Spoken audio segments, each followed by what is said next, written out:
Lives of the Presidents Told in Words of One Syllable by Jean S. Remy. John Adams. John Adams was born not in the far South with many slaves to wait on him, but on a small farm in Braintree, Massachusetts.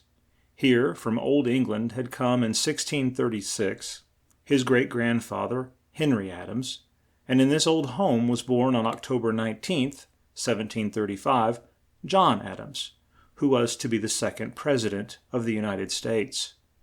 Now, on this farm in the East, there was much work to be done, and few to do it.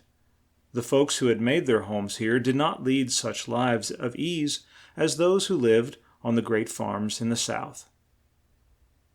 As a small boy, though, of course, he was taught to read and write, John Adams had a good deal of hard work to do. There was wood to chop and snow to be cleared away. There were horses and cows to care for. And there was much work to do in the fields. In all this work, John took his part, like the brave, strong boy that he was. When the days grew long and cold, he was sent to an old school near his home. And here at once he took his place with the boys, as one who would lead in the fun and sport of all kinds. There was a good deal of fun, too, in those days, for boys and girls both. In the cold days, there was good, strong ice on which to skate. There was snow to play in, and to make fine roads for long rides in a sleigh. And when the days were long and hot, there were fish in the big streams, and there was game in the wild woods. John was not fond of his books, but still he did good work at school, and when he was quite young, went to Harvard College. He left it in 1755, just at the start of the 7 Years' War, and the name of George Washington, the brave young colonel of Virginia, rang loud in his ears. He taught school in Worcester to earn the means to take up law, and in 1758 he became a lawyer. He had many cases and grew wise and great, though he did not make much money, as folks in the small town of Braintree were far from rich and paid small fees. But he did make many kind friends, and far and near he was known as a man of clear, strong mind and quick, bright thoughts. He had a fine, sweet voice, too, and his speeches were always wise and showed much thought. In the strife with England, he was, from the start, on the side of America. So much did England fear him in 1757, the English king sent word that he would give him great wealth if he would serve him at this time. Adams would not do this. He would speak and act just as he thought right, and be bound by no king. When the Stamp Act passed in 1764, he made a great speech, which was sent to those at the head of his state. And when in 1770 a troop of British fired on a mob of American men and boys in the streets of Boston, he took the case to the courts and spoke for the British captain and his men, though they had killed 5 of our men. It may seem strange to you that Adams, who stood for American rights, should here take sides with the British. But first of all, he stood for law, and though he knew he ran the risk of losing his high place in the hearts of American men, still he would do what he thought right.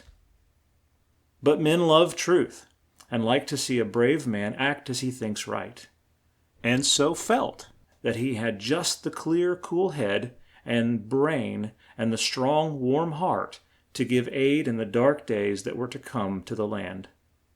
He was sent to the first Congress and was one of the 3 men who drew up the Declaration of Independence.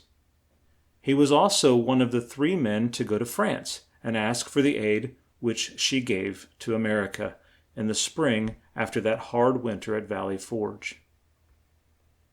Do you see why this trip at this time was a brave act, and one by which Adams ran a great risk of losing his life?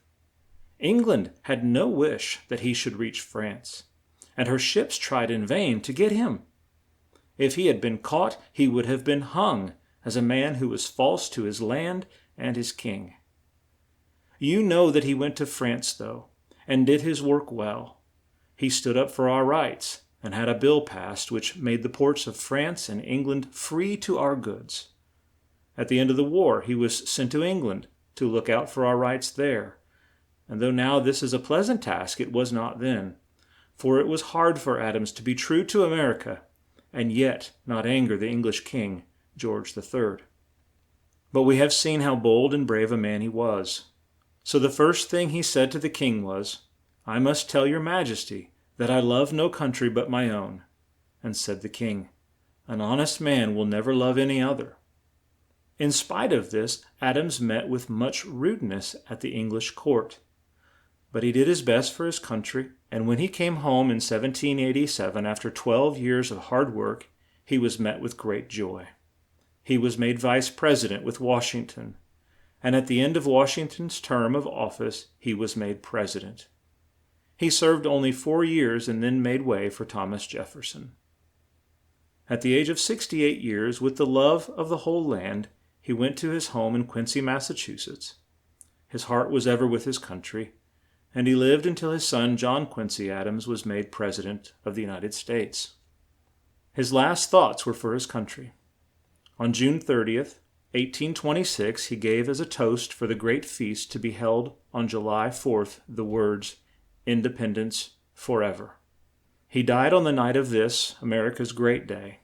His last words were of Jefferson. He said, "Thomas Jefferson still lives." But this was not so, for Jefferson had died a few hours before on this same day, and this young land wept for 2 of her great men, both of whom, in giving up their best to their country, helped to make it the great, free land that it is today. End of Chapter 2. Recording by Mark J. Peterson, Louisville, Kentucky, at markjpeterson.com.